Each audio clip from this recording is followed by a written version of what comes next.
Hello again. We're here sa apartment unit.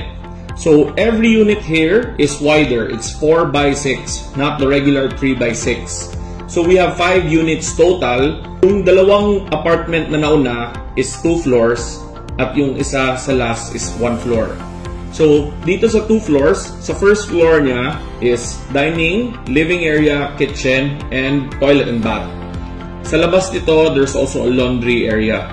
So going to the second floor, we have 2 bedrooms and 1 toilet and bath. So this is very ideal for a small family.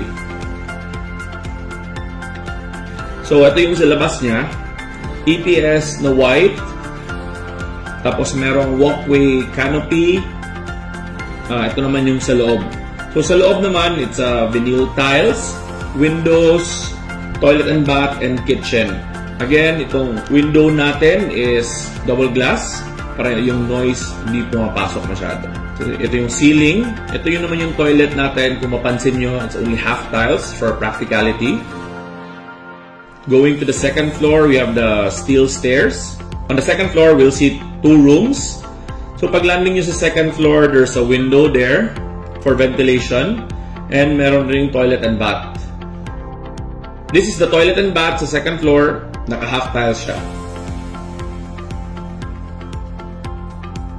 Going to the rooms are wooden doors. So yung steel door is gamit lang natin sa first floor for security. Yung mga windows natin dito sa room, merong bars, security bars. So this unit, as of now, is for rent at 15,000, 2 bedrooms na. Merong electrical, kompleto na to. We did the septic tank, we did the cement, we did the land prep, we did the fencing. Ano nyo lang nakikita ngayon. Again, this is the first unit. So 2 units na the same talaga. Going out, this is the laundry area. Very spacious laundry area to. Wala talagang atip para mag-dry talaga yung clothes. This is the vinyl tiles.